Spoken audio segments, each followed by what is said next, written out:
Okay,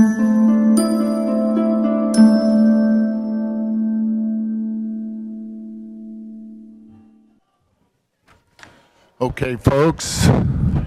I want to thank Victor and Todd again for an excellent presentation, opened a lot of eyes out there. Our next speaker is coming on, but before I do that, I just want to acknowledge Chase and Robert back there handling the audio here, so thank you. And of course, Stork, the great Stork, our cameraman. Our next speaker is a keynote speaker for the morning. His name is Thierry Chau. He's the Vice President of Worldwide Marketing Development at Andrew, an Amphenol company, where he oversees global initiatives focused on the deployment of wireless technology in stadiums, arenas, and entertainment venues. With over 30 years of extensive experience in both networking and mobile broadband, Thierry has established himself as a leading authority in the wireless venue technology and its transformative role in enhancing the sports and entertainment experiences for fans.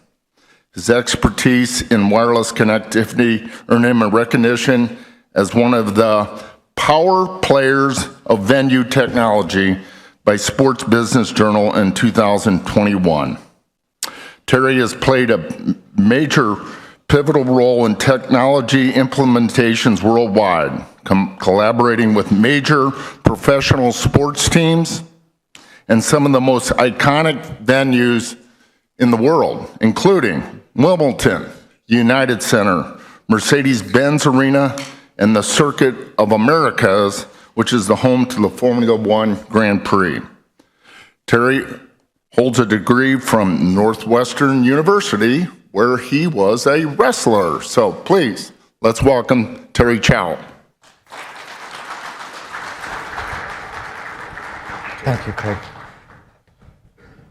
Can everyone, okay, great. Thank you very much, Craig, and I want to also thank Steve and Katie and Robert for helping me prepare for this presentation. I see I have already a misspelling on my title page, but we'll skip that real quick. So for those who have not been familiar with Andrew, we actually spun back out of CommScope about a year ago, last February, to a company called Amphenol. But if you are in the industry at least since 2007, June of 2007, I just need to introduce Andrew as this, right? We've been a long time in this industry, almost 90 years. This is a little bit of a joke. We had dinner last night at Kane's Prime, I believe. And people at the table said, you don't need to introduce Andrew. Everybody knows who Andrew is. Just tell him we're back. Right? So what you may not be familiar with is that not only are we a leader in the outdoor tower space, we're also a leader in the indoor cellular space, in the distributed antenna system. You can see here, we actually are in what they would call the magic quadrant. And a lot of that's because of the innovation that we drive in terms of how do we bring the cellular signals indoor. In terms of North America, a little unknown fact is we have approximately 50% of all the pro sports stadiums and arenas in North America. And obviously we play worldwide. And one of the key deployments that everyone looks to as the gold standard is the Super Bowl. Now, unlike other professional sports around the world or in the US, the NFL actually has requirements for all three operators beyond. And because it serves a global audience, no one wants their network to be the laggard in that venue. So everyone pours a lot of resources into Super Bowl, right? In terms of Andrew's position, Out of the last 15 Super Bowls, and that includes the one that was just in San Francisco, we're actually 10 of them, right? And that expertise and that experience in terms of how do we do what I call the extreme sports of RF design, because you have a lot of people with a lot of devices in a very constrained area that all is demanding a lot of capacity with limited spectrum, right? So we have to be very efficient in terms of how we drive that. But you can see here that, that's quite a accomplishment in terms of having that experience in this space. And I'd be remiss to talk about the NFL without talking about one of the venues that is going to be opening out next February here in Nashville. In fact, I was just speaking with Steve. We have been working on this venue, and I will be having dinner tonight with Andrew McIntyre, their CTO, and we're going to work to get the happy hour at this new venue next year for this conference, right? Now, this venue went from the old Nissan Stadium, which was 65,000 seats, to 60,000 seats, because the trend now is that they want premium experiences, and they want to put a roof over it and also do concerts and other events, because when you really think about a $2.2 billion investment in a stadium, it's really got to do more than just hold 10 events, right? 10 games. So the trend now is people move to these translucent ETFE roofs. They go to premium experiences. It's hard to do premium experiences without great cellular coverage and connectivity, right? So we have a big role in that. What's going to be outstanding with this one is that it will have the largest wraparound rooftop deck, if you will, of any venue. So there's 3 levels, and you can actually blend the indoor to outdoor, and it will actually has a built-in stage for concerts. So the seats retract back, this big end zone comes out. And one of the things we found out as we were building this was, or planning for it, is with concerts, you really want to be able to shield out reflections. So they have a what's called sound curtain. So word to the wise, make sure you understand where the sound curtain is going to be before you place your antennas. Okay. So I'm going to play a short video here that they shared. This is talking a little bit about the technology revolution they have in the venue. Chapter 3, the technology revolution inside. If you think the architecture is impressive, wait until you hear about the technology being packed into this venue. The stadium will feature a 360-degree video board system that wraps around the entire interior. We're not talking about your standard corner scoreboards here. This is a continuous digital canvas that can display replays, statistics, and entertainment content from every seat in the house. The network infrastructure alone is mind-boggling. The stadium is being built with 5G capabilities from the ground up, with enough bandwidth to handle 70,000 people simultaneously streaming, posting, and sharing content. In today's social media age, that's not a luxury, it's a necessity. Fans expect to be able to share their experience in real time, and this stadium is being designed to make that seamless. But the technology goes deeper than just fan amenities. The operations side of this stadium is being built for the future of football broadcasting and analytics. Multiple camera angles are being hardwired into the structure itself. Player tracking systems will be integrated throughout. This stadium is being designed not just for today's game, but for how football will be played and watched a decade from now. The concession stands are going fully automated in many sections, with app-based ordering and pickup lockers. Security will use facial recognition technology combined with traditional metal detectors. Parking will be managed through AI systems that direct traffic flow in real time based on current conditions. This isn't just a stadium, it's a smart building that happens to host football games. So I don't know if you caught that, but this will be the first NFL stadium that actually will have no cashiers. You'll actually go into concessions, grab what you want, and walk out. Now, you still have to pay for it. Right? But now that's tried and been done at other arenas where the Clippers play, for example, but this will be the first one in the NFL that'll have that. So it's pretty exciting. Okay, so let's talk about the trends I kind of mentioned a little bit.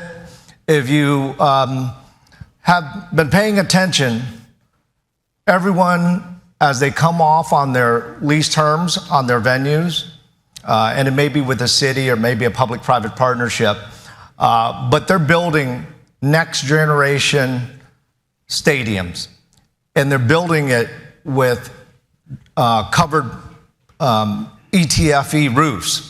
And part of the reason for that is what we call sports anchored mixed use, right?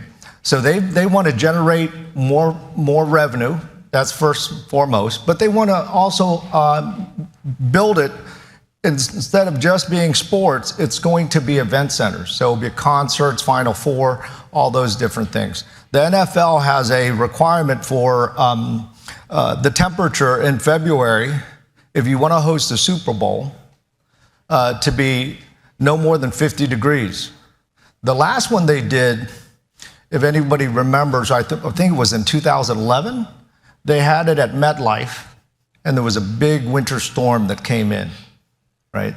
And that's not a premium experience for a lot of people when they're going to the Super Bowl. So that's now out of the requirements. But you can see here there's about 20 or so stadiums that have been announced between the professional sports. Just about every single one of them has work, live, play built around it. Right? And the reason for this, I mentioned, is you get a lot more captured revenue in terms of people leaving there from the sports event. They go out to a bar, or they go to a restaurant. So it generates that. There's 37 or so projects as of 2024. It's probably closer to 40 now. And then between 2030 and 2039, so in that decade, there's approximately 40 more teams that will come off their lease. And as they come off their lease, they're going to work to basically change the venue to mixed use and do these other type of events outside of just football or soccer or what have you. All right, let's talk a little bit about what that does to technology specifically for us and what's the opportunity for us.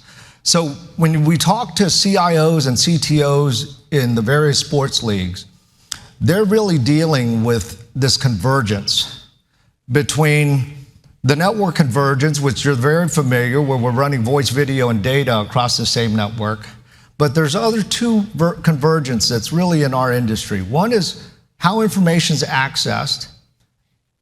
It's obviously going mobile to mobile devices. In fact, many CTOs now consider the mobile device is the remote control to the fan experience, right? And third piece is the amount of spectrum that's coming in, whether that's licensed, unlicensed, or shared spectrum, right? So those are great opportunities for us. That's in our space. The other inflection point is what's happening to the radio access network. We're moving to an open RAN where we can actually now disaggregate voice or the control plane from the data plane from the management plane. And this is something that's been done on the IT side for quite some time. So when you talk to CTOs and CIOs, they're very familiar with this, right? Cloud native type of architectures where you have commercially off-the-shelf servers and things like that. So we're moving to this open radio access network, or open RAN.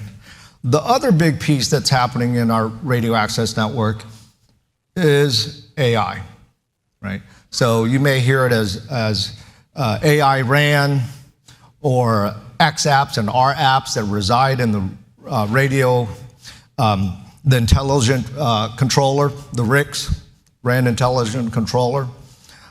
But this is to basically automate a lot of the things that historically we've spent a lot of resources trying to fine-tune. Things like optimizing the network or an anomaly detection or maintenance type of pieces. This is an initiative for every mobile operator around the globe. And it wouldn't be complete to talk about technology in today's terms without obviously including AI. But where everybody wants to get to in terms of sports entertainment is this immersive fan experience, right? Where people have to feel more than just sitting on their couch watching it on a big screen, right? They have to have this immersive experience, whether that's engaging with the community that they've created or getting statistics or something else that, at the live event that they would not get at home. Okay. And so as we look at how these venues, everyone's kind of at a different phase. Not everyone can have a brand new, $2.2 billion, $3 billion venue. But if you take a look at the last decade, we start off with basic connectivity. How people enjoy the game is very different now, right? It's a mobile first where they're having connectivity for email or photo sharing and social media. But also think about how much connectivity plays in the stadium's venue operations. Now, if there's one silver lining to what happened under COVID, it was the fact that we were forced to go ticketless, touchless, and cashless. Now, before COVID came, there were initiatives to go ticketless, touchless, cashless. Nobody adopted it. Everybody still felt comfortable with a ticket. We had no choice as we reopened those venues to move to that. And that's probably the biggest silver lining that we got out of that. And that drove the requirements for 5G and connectivity. And then the last phase is that immersion phase and really customization of the content that we consume when we're at the venues. And CIOs and IT directors at sports and stadiums, they want this because they want to engage and know who their best customers are. They want to know that you came into the venue, this is how much you spent at the pro shop and things of this sort, so that they can customize that content and be able to reward people for loyalty. Okay. If we take a look at the consumption of mobile broadband in stadiums, and again, we're using the Super Bowl, and you can see the ones that Andrew has been a part of. If we look back, Hotspot 2.0, where Wi-Fi offload was automatic, we needed to do that as an industry because there was not enough spectrum, not enough radios, not enough antennas to support all cellular connectivity. Okay. Now you see the dip. We'll take the COVID year out because we limited it to 20,000 people down in Tampa Bay. But that consumption continues to grow. And the death of cellular in sporting arenas, right? What's that Mark Twain quote? My death is greatly exaggerated or whatnot.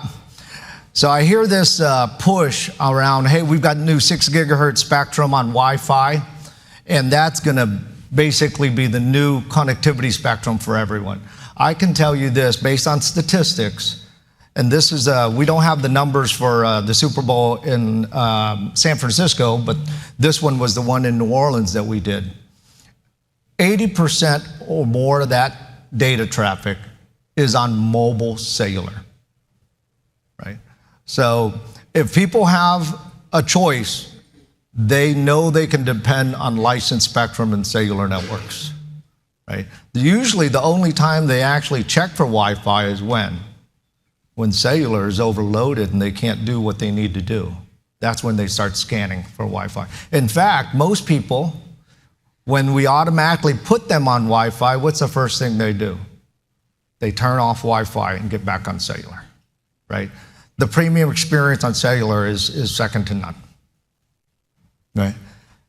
It's so much that carriers believe they have so much spectrum now, and they want people to stay on because it allows them more visibility and control.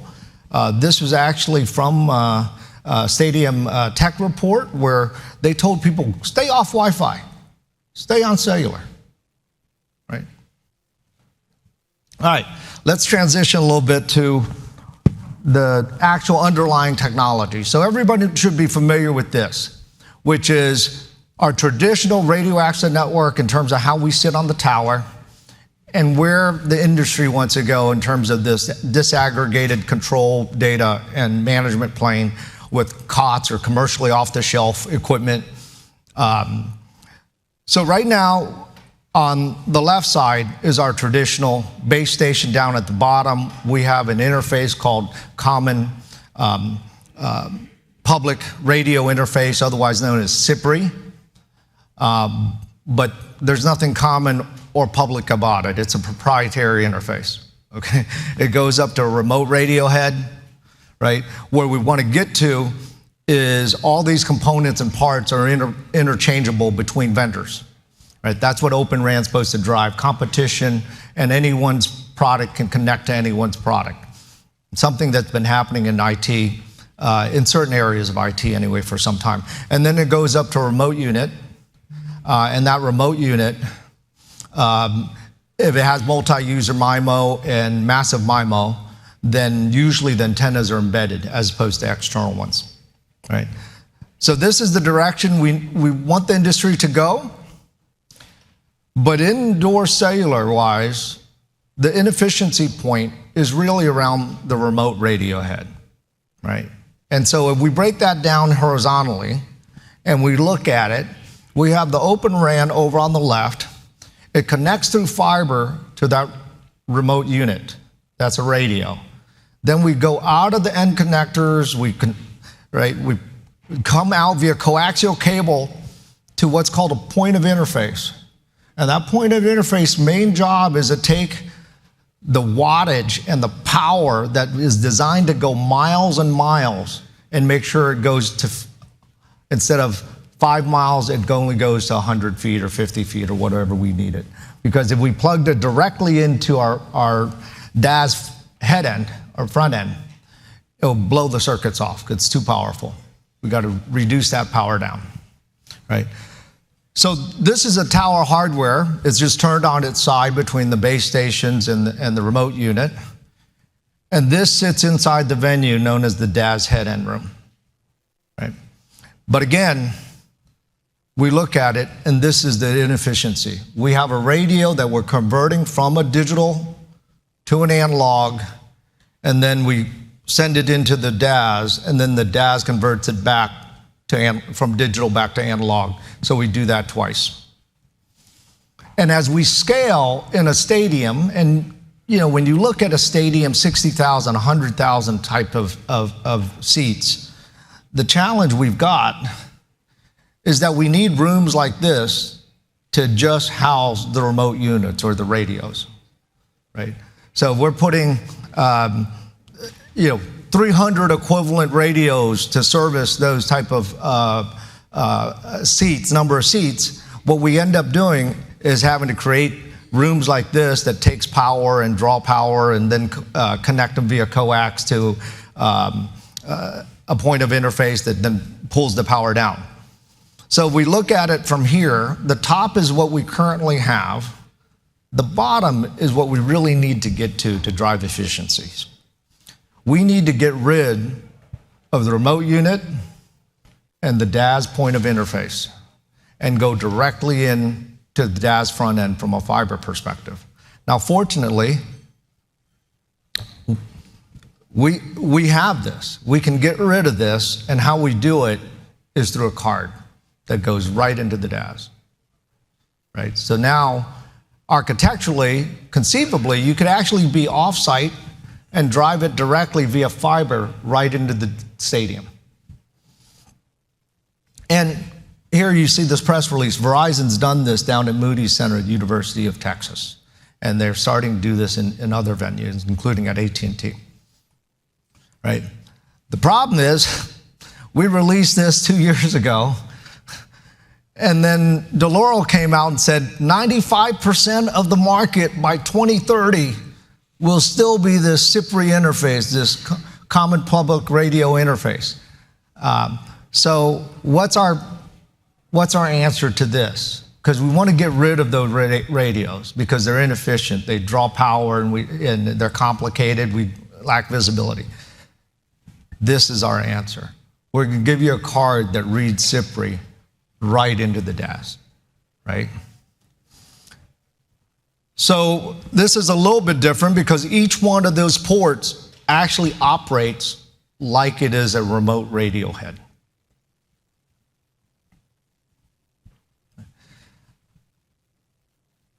But having said that, we just can't come out with that card without first working with the leading base station manufacturers. Baseband units have to be able to be compatible with what we're building because they have specific features they're looking for.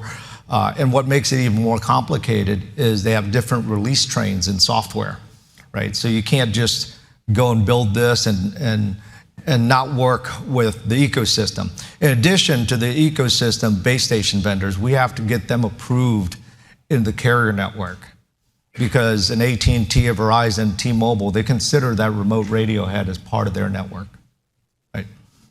That's how they manage, provision it, troubleshoot it, and whatnot. Now, fortunately, we have a very live case study. It's actually the largest DAS in the world at a stadium, and that's at AT&T Stadium. So when Jerry World, as they like to call it, opened in 2008, they had 3 DAS rooms, and they're running out of space. They're climbing up the walls with remote radios, and they had roughly 75 sectors, right? It had that traditional coax from the remote radio head into a point of interface. So they didn't have CPRI or ORAN. Now, during COVID, they were able to increase the capacity roughly tenfold, went from 37 to 330. It went from 3 rooms down to 1 row of racks. Every operator, including mid-band, is in there, so your C-band's in there, and they moved from traditional under-the-seat and panel antennas, and they moved into these lens-based antennas, which we'll talk about. But this almost sounds like hype, right? How often do we hear people come up and talk about how great the technology is? But this is actual reality. We can do 10x the capacity for 1/10 of the space by removing the remote radio head, that inefficiency that's driving. And again, one silver lining with COVID, outside of the adoption of the digital transformation on sports venues, is actually the fact that there was nobody in the venues, so they could do this upgrade in record time. Okay, so what's the impact of digital besides that? What is the monetary value, right? And we just did this for a venue out in Las Vegas that we just got selected on. So this is fresh off the press. But if you look at the cost per megabit or the cost per carriers to deploy this, right? Because that's actually how they look at this, where they fund it. They know the spectrum they have, they know the amount of radios they need, and if we overshoot that, then it's hard for them to fund it. But we calculate that it's roughly a little over $6 million over a 10-year term that they actually save. And it breaks down between CapEx, the square footage savings that they can actually monetize to do other things in that venue. And if you break it down by operator, and then you break it down by how much power is saved by the venue, these are not small numbers. These are significant, right? We're saving and being green and saving them from an OpEx. A lot of people aren't, when you build a $2.2 billion stadium, you may not necessarily be as concerned from an OpEx perspective day one, but one thing you are concerned about is the OpEx after that 2.2 gets done, right? And if it costs you $50,000, $100,000 or whatever more, that becomes a major issue. Okay, so in this scenario, maybe not as much as the Cowboys, because they have 330 zones that can go to 660 with just software programming. But in this scenario, you're looking at a difference between 39 racks or 8 racks. Generally, people like the 8 racks from a space perspective, right? You're looking at, do you want 9,800 watts, or you want roughly half of that at 45,000 watts because we have to remove all those radios, right? And 0 coax, or you could pay for 80,000 feet of coax. And it's not just the 80,000 feet of coax, it's all the connectors, all the combiners, all the other things that you have to put in there. Right. So on this one, we stay conservative, 80% reduction in space. Obviously, the previous one with the Cowboys, it's 90%. 0 remote radio heads. You've reduced your installation, the complexity in piece of that, and then we save you on the mechanical, the HVAC. Right. So you got the digital performance. So every time we do an analog to digital conversion, we actually have to, we naturally induce noise into the signal. That's just inherent for an A to D conversion, right? So when we do digital all the way through, it's a very clean signal.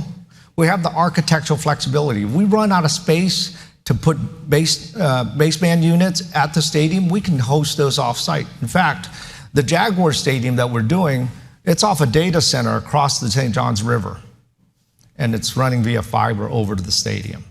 That's a significant architectural flexibility that saves money. It's more sustainable. And then when you look at total cost of ownership, right? One of the things I always say is when people debate between analog and digital, I've yet to meet someone who was just promoted to be the Chief Analog Transformation Officer, right? And really, this is we're a little behind, right? Everyone else moved to digital. We're a little behind. We're catching up. Okay, so let's talk a bit about deployment approaches. There's really 3 major deployment approaches in terms of where we place antennas or how we cover certain areas of the venue, right? You know them, if it's overhead or from behind. Sometimes it's in front, but it's overhead is the concept. And then there's underneath the seat. But in most cases, there's a hybrid between the 2 approaches because different venues are different, and we have to kind of customize that where we need to get the signal and how we isolate that signal. From an overhead perspective, one of the key things that people are going to are what's called lens-based antennas. These big balls like a Matsing or a Galtronics or even our clean beam technology. And what it does is allows for field coverage because as we build these mixed use and multi-event facilities, there are going to be people on the field or pitch that in concert configurations that will need to have access to mobile data. So this is geometrically how you would approach it using lens-based antennas. And they would mount in these overhangs. They look like this when you peel off the covers. And what it allows us to do is get these signals very focused, and you can see kind of the octagon that it creates there between the various seating areas.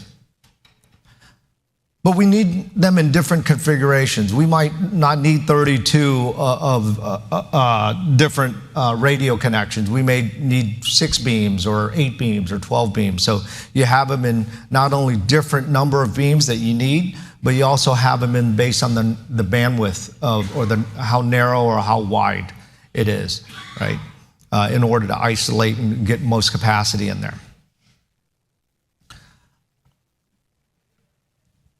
The other approach is just using our normal panel. Now the panel will still be narrow, right? They're not necessary, but you can see there the RF signals bleeds out a little bit more, so it's not as focused. It's panel, so you'll have some overlap.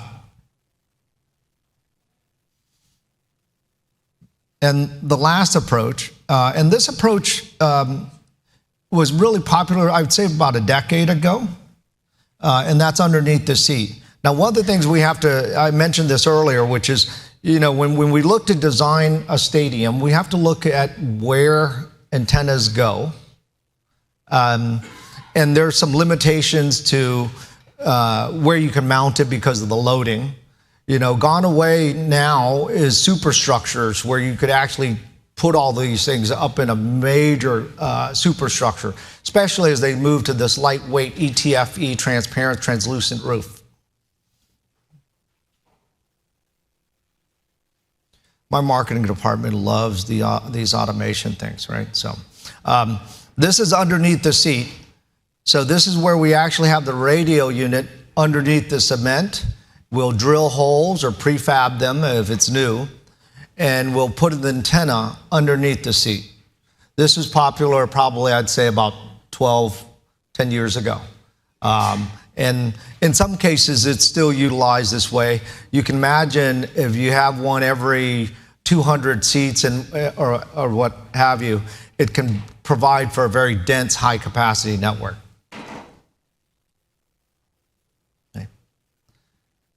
And this is what it looks in terms of the mock-up. This is the one that we actually provide for venues. Okay. But when you talk to RF designers, right, one of the things they really like is what they call degrees of freedom. So they want the ability, based on where they need to put the radios, what they need to cover, in order, based on power, to have high power maybe in the back of house, or and then medium power in the seating bowl, right? And maybe in the suites we do low power. Remember, the higher, the more power we have, the bigger it creates the coverage, but the less capacity per user because it's covering more. So we want to keep those somewhat isolated, but we want degrees of freedom on how what type of radios we use, right? And here we have high power, mid power, and low power, and then depending if we're just covering the parking lot or we're covering a suite, we decide on which type of radios. And a lot of people ask me, well, why don't you just have one and then you just determine the power, right? A lot of it's form factors, right? We don't want something that's 3 feet by 3 feet and trying to put it up in the ceiling in a suite, right? Because the amplifiers have different sizes, right?